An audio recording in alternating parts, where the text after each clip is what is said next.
Hello प्यारे दोस्तों, BSS Shankar sir Navodaya में स्वागत है। मैं शंकर राजपूत इस चैनल के माध्यम से नवोदय क्लास 6 की तैयारी कराता हूं, जिसमें विगत वर्षों में आए हुए प्रश्नों का हल लेके आया हूं। बीते हुए वर्षों में आए हुए प्रश्नों को हम हल कराएंगे, जिसमें हम आज नया अध्याय 7 अध्याय 7 दशमलव संख्या और दशमलव संख्याओं पर आधारभूत संक्रियाएं पढ़ेंगे। इसका हम बेसिक गणित बना चुके हैं पिछले वीडियो में, उसको आप ज़रूर देख लेना। अगर आप बेसिक गणित को देखते हैं तो अध्याय के प्रश्नों को बनाने में बड़ी आसानी होती है, इसलिए बेसिक गणित को आपको देखना बहुत ज़रूरी है। तो विगत वर्षों में पूछे गए प्रश्न तो इसमें है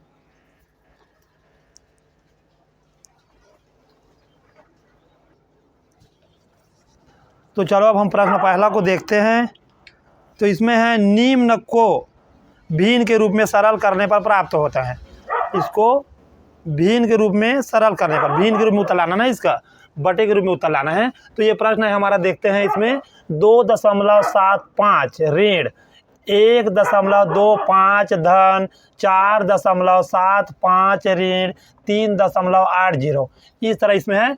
इसमें देखो ऋण का चिन्ह है और धन का चिन्ह लगा ना। दशमलव को अगर हम भूल जाते हैं तो मतलब इसमें बोर्ड मास के नियम के अनुसार हम इसको हल करेंगे। जो बोर्ड मास का नियम हमारा हम डाले हैं वीडियो में, उसको आप देख लेना। बोर्ड मास का नियम शंकर सर डालोगे तो आ जाएगा। तो हम बोर्ड मास के नियम के हिसाब से इस सवाल को बनाते हैं। तो इसमें देखते हैं सबसे पहले धन वाला कौन है, मतलब जोड़ने वाला। तो एक तो ये है 2.75 और है ये 4.75। तो दोनों को पहले जोड़ देते हैं, हल कर रहे हैं ना। यहाँ हल में हो जाएगा ये, तो हो जाएगा 2.75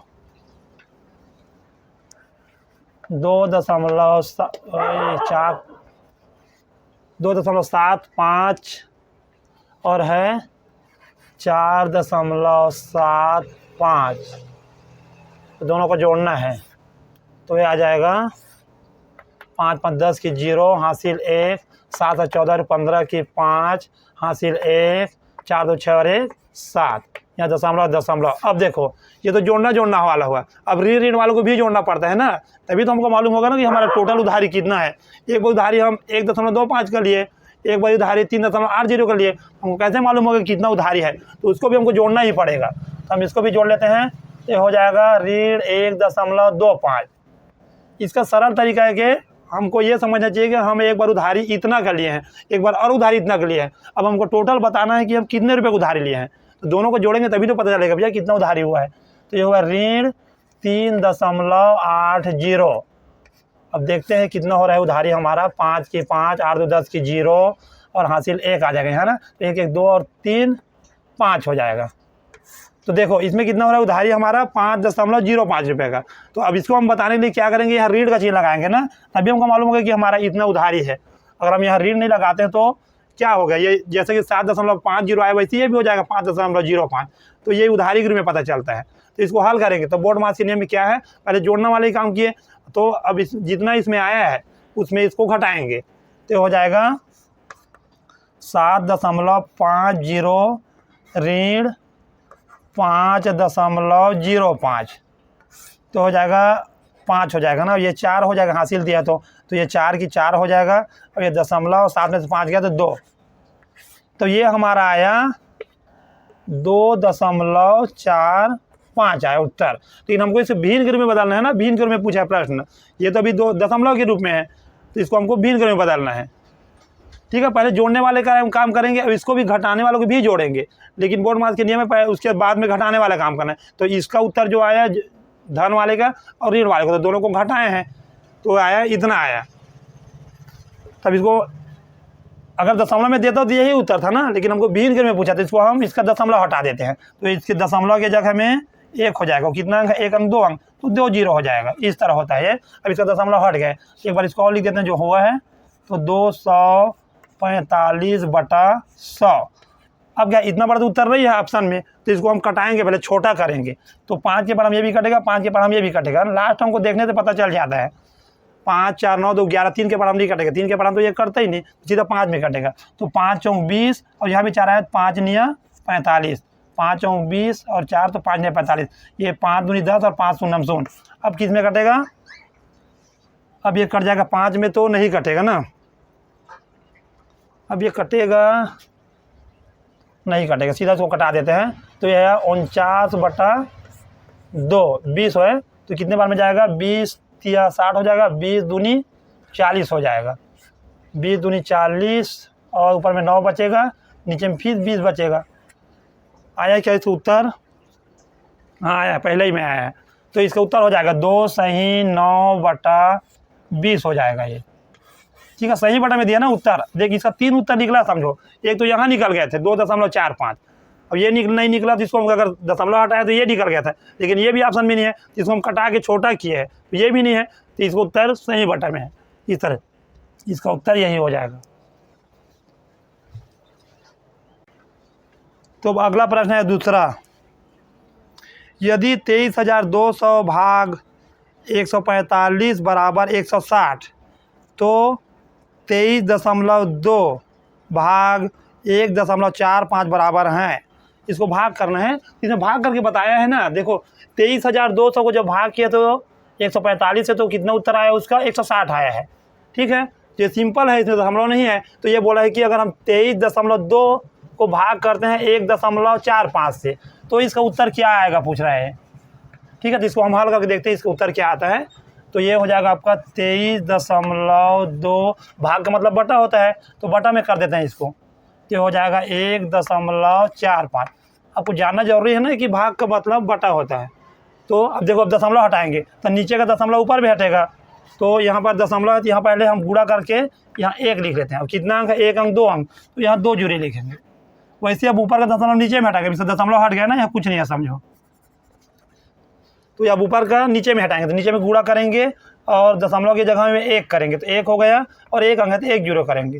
ठीक है, अब इसका भी दशमलव हट गया ऊपर का, तो हमारे पास संख्या क्या मिला? नई संख्या ये मिला है 23,232 मिला है, और ये 145, और यहाँ अब गुणा 10 है और यहाँ गुणा नहीं, हम सीधा गुणा कर देते हैं ना इसको। चलो, तो इसमें गुणा होगा तो 2 जीरो हो जाएगा ये। ठीक, अब इसको भी गुणा मत करो ना, ताकि हमको वही संख्या चाहिए जो यहाँ मिला था। तो ये हो गया। अब देखो यहाँ क्या हुआ, यहाँ भी वही संख्या मिला था 23,200, तो इसका उत्तर क्या आया था? 160। 145 से भाग किए तो यहाँ भी वही है 23,200 को जब हम 145 से भाग करते हैं तो इसका उत्तर भी यही आना चाहिए 160। तो चलो इसको हम कर देते हैं। ठीक है, ये वाला जीरो का भी इसमें मत लगाना ना, लगाओगे तो बड़ी संख्या हो जाएगा, हमको सेम यही संख्या बना देना है। तो ये संख्या हमारा यहाँ बन गया है, इसको आखिर गुणा तो करना है ना, तो ऊपर वाले बस को गुणा कर दो उसके साथ। तो हम कर दिए, तो ये कितना बार में आ जाएगा? इतना ही बार में, 160 बार में आएगा ना, पूरा इसको काट देगा। गुणा करने की जरूरत नहीं है ना इसमें, भाग करने की जरूरत नहीं है इसमें, ये सीधा दिख रहा है 23,200 है, किससे भाग कर रहे हैं? 145 से। ये संख्या ऐसे हो गया समझो, 23,200 भागित 145। अभी 10 को मत देखो आप, 10 को हम बाद में उसका काम कर लेंगे। तो इतना हुआ समझो ये, तो 145 सेम मिला ना ऐसे, 23,200 भागित 145 यहाँ भी है, 23,200 भागित 145 यहाँ भी हो गया। अगर इसको भी नहीं काटे तब का बात है ये। तो इसका उत्तर कितना है? जब भाग देते 160 तो इसका उत्तर भी 160 आ गया। ठीक है, अब हम इसको क्या करेंगे? उतार देते जो बचा है। हमारे पास क्या बचा है? यहाँ 160 बचा ऊपर में, नीचे में क्या बचा? 10, तो 10 हो गया। अब 1 जीरो काट दो बस। आप दशमलव वाले सवाल को एकदम सरल तरीके से बना सकते हो, आप देखते बस जाओ सवाल को और समझते जाओ। उसके बाद ये धीरे धीरे आपको समझ में आ जाएगा कैसे कैसे दशमलव हटाते हैं, कैसे कटाते हैं। तो ये ऑप्शन कौन सा है इसका? दूसरा ऑप्शन में है, ये दूसरा ऑप्शन है। इसको भाग देने की जरूरत नहीं है, आपको देखना है। यहाँ भी 23,200 है, यहाँ भी 23,200 है, तो जब यहाँ भी 23,200 को 145 से भाग दिए तो यहाँ भी 160 है, तो यहाँ भी 160 आएगा। उसी संख्या से भाग दे रहे हैं ना, इसमें वही संख्या बन गया। और ये 10 को भी इसके साथ गुणा मत करो, अब इसका हम बाद में कर लेंगे। तो नीचे में उसको कर दिए फिर लिख के, तो इस तरह इसको उत्तर आया 16। तो अब तीसरा प्रश्न है 7.7 धन 7.77 धन 7.777 धन 7.7777। इसको हमको योग करना है ना, योग मतलब जोड़ना है, सिंपल जोड़ना। बस देखो हम ऐसे सिंपल जोड़ना तो जानते थे ना अभी तक कि 3 धन 5 धन 7 ऐसे इस तरह जोड़ना, लेकिन दशमलव का जोड़ना कैसा होता है चलो सीखते हैं इसको भी। ध्यान से देखना। तो पहले हम इसको लिखेंगे, सबसे पहले इधर से लिखना चालू करते हैं ना। तो इसमें कितना है 7.7 है, ठीक है। अब यहाँ जब दूसरे वाले को लिखेंगे तो क्या करेंगे, पहले हम दशमलव को ध्यान देते हैं ना, बहुत इसको बारीकी से समझना पड़ता है, उतना कठिन तो नहीं होता है, लेकिन फिर भी देखो। तो ये दशमलव, तो दशमलव के नीचे में दशमलव लिखेंगे, ठीक। अब दशमलव के बाईं ओर क्या संख्या 7, तो इसको बाईं ओर लिखो, है ना। दशमलव के नज़दीक में लिखना है ना, क्योंकि दशमलव के नज़दीक में ही है, ठीक है। अब उसके दशमलव के दाईं ओर क्या है, पहले तो 7 है तो 7 को लिखेंगे, फिर 7 है तो फिर आगे बढ़ते जाएंगे 7, इस तरह लिखना है। और उस वाले जोड़ना में क्या होता है, अगर जोड़ते हैं तो जैसे कि 2 5 7 हुआ, तो अगला अगर हम संख्या कहीं लिखा है 3 5, इसको कैसे उतारते हैं, इसको 7 को 7 के नीचे इधर से उतारना चालू करते हैं, 3 इकाई तरफ से। लेकिन इसमें हम दशमलव के नज़दीक, दशमलव के ही इकाई मानो इसमें समझो, तो इधर से उतारते जाते हैं ना।